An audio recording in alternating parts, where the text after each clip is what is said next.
I first got here, if it possibly started with a car fire off on the road here, because there was such a black plume of smoke coming up. But I haven't really been able to watch that. But they got firefighters there with the water cannons squirting. You see right there as we push in. That's right north of the 134 on the 2. I'm going to swing around the south side of this and take a look back up in there and see how they're working on this side, and kind of get a good idea of what's going on the freeway there. But it was awful black smoke coming up out of there, because foliage usually puts out pretty thick smoke, but not quite that black. But we'll come around, and 5's going to work around south side of the fire. And as we continue around here, I'm going to be over the 134, heading towards the east and Eagle Rock. Eagle Rock is probably a good 3 miles from this, so for our rider over there, it's going to take a bit to get to him. We're right. They have 2 canyons to go through, Shoal Canyon and Chevy Chase Canyon. Here is the direction going towards Chevy Chase. But right there, as we push in, we're going to got a fire truck up on the freeway here, and coming around looking here and seeing what we got burning there right on the edge of the road. It's really putting out some black smoke, but I really can't tell from my monitor here. If you can see it, Rick, kind of pick out what it is. We see the fireman right there on the gore point squirting water on it. And that is upwind. So the smoke from that fire is heading towards the main fire, which is now going up the hill.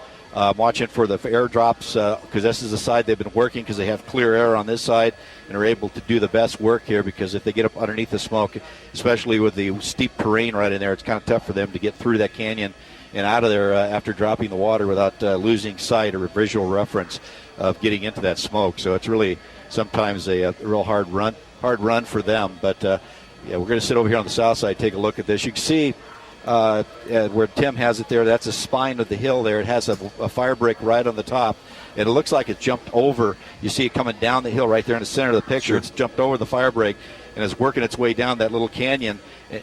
And just below that is going to be the first row of houses. Just below that, you see the firefighting helicopter going through there. And as we come around here, you see more firefighter and helicopters coming into the area. So we have about 3 helicopters working the area. And, oh, man, it's really getting going there. See, it hits that fuel and just takes off. Flame links jump up.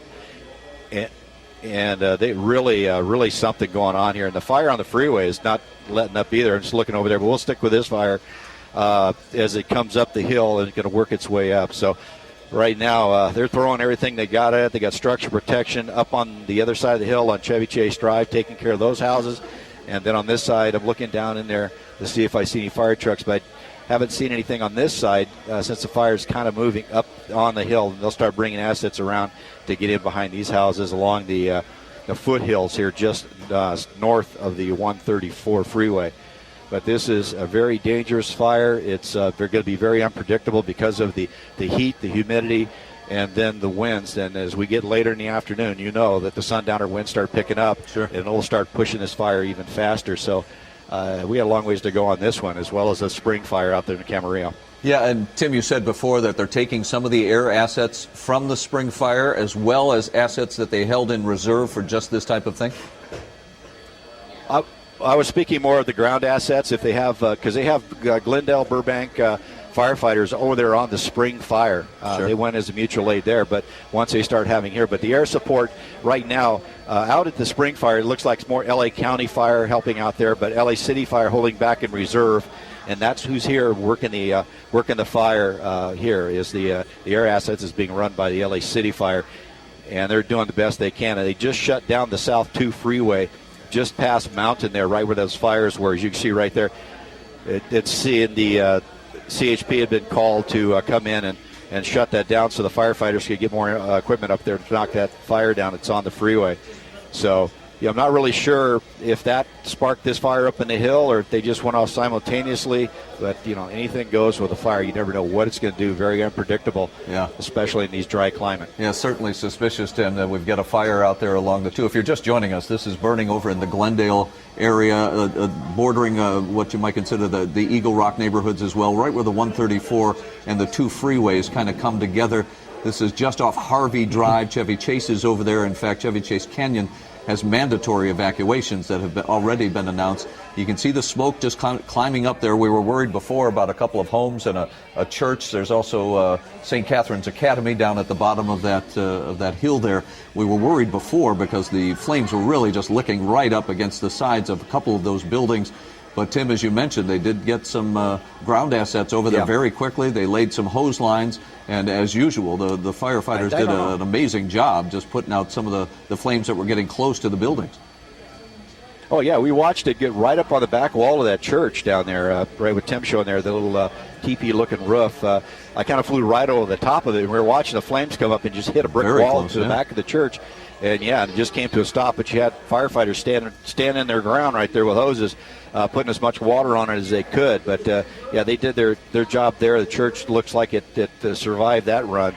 But, it's they're throwing everything they can at it. We have the LA City copter overhead coordinating the air assets. Is also the copter overhead, the command copter overhead will watch and see where to put the resources. He can watch where the fire is running and then get the ground resources into it. Because I'm looking down here in the Shoal Canyon area.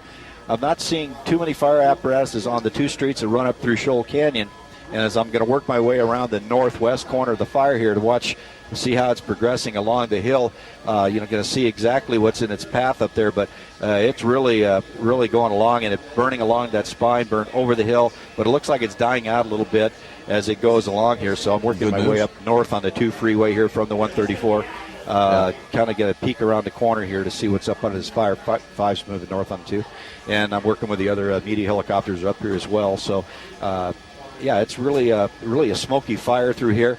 And you can see just going right through the Chevy Chase Canyon here, right up over into the Crescenta Valley, right onto the 210. So it's staying on the east side of the 2 freeway, working to the north along the 2 freeway. So I'm coming around here, kind of peek. You see firefighting helicopter right there. That's one of the Augusta West Wind 139 making a drop right inside the smoke. See, he's blasting right through the smoke, making his turn out. That is tough work. My hat's off to these guys. These firefighting helicopter pilots, they do what they can. They really work their tails off and really can see what's going on there. 7, I got you. Yeah, Tim. When they're flying through the smoke like that, though, Tim, are they doing that because of the urgency of the situation? Yeah, that would be my assumption. I mean, you never see them flying that low through the smoke.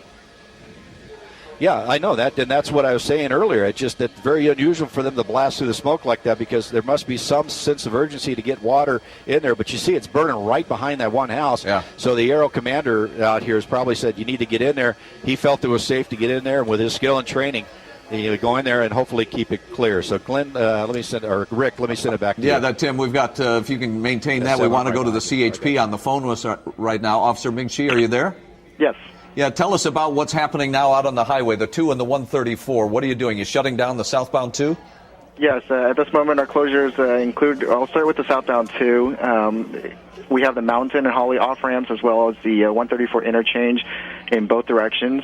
On the northbound side of the 2, Holly is shut down, and then the westbound 134 Harvey is shut down. All right, we saw a couple of fires right near the highways there, and then, of course, up in the hills. Did all of this start right down at the highway and then spot up into the hills, officer? Unfortunately, I don't have information on that. We received reports of fire. We arrived on scene. We were actually unable to locate. We didn't get the correct location, and then all this erupted. All right, the fire itself, are you worried about structural damage to the highway itself? Not at this moment. It is getting close to the freeway, but at this point there is no concern for that. If at one point there is, Caltrans will make that assessment. All right, you've closed down some of the ramps. You've closed down the southbound 2. You've got some of the streets right near the highway closed down. What do you want people that live in this neighborhood? What do you want them to do when they start moving away from the fire? What's ground streets should they be taking? Well, they need to. There should be personnel on the ground. Glendale Police Department, as well as the fire department, should be directing them to a safe exit. Make sure they follow the orders if evacuation orders are given. All right, one more time. Give us the streets and some of the highways so that people can write these down and avoid them. I only have the off ramps at this point, but southbound 2, Mountain and Holly off ramps are closed, as well as the eastbound and westbound 134 transition roads. On the northbound side of the 2, the Holly exit, and on the westbound 134, Harvey is closed. All right, and what about any of the ground streets and city streets in and around this intersection that we're looking at here? I don't have any information. As I see it from your area reviews, Glendale Police do have the area pretty well cordoned off, and they are handling those closures as the fire moves. Okay. Officer Ming Xu with the CHP reporting to us. We appreciate that. We'll try to talk to you a bit later on in the afternoon as this continues to unfold. We thank you that as we're looking at some of the helicopters that are coming in. Let's go back up to Tim Lynn. He's in Sky 5. We're watching the drops here, Tim. They seem to be very effective, at least at this point. Yeah, they were doing a really good job on it, slowing it down up on the hill there. You can see the fire loads are really just setting down, but right up in the center of this freeway, or center of this fire, you can see that the fire is really burning up on the very top, but down by the houses, it's really calmed down and really has become a little less issue right along the houses there. But that doesn't make any difference to the folks that are seeing this smoke come over the top. I mean, you saw a firefighting helicopter coming in here, and TV.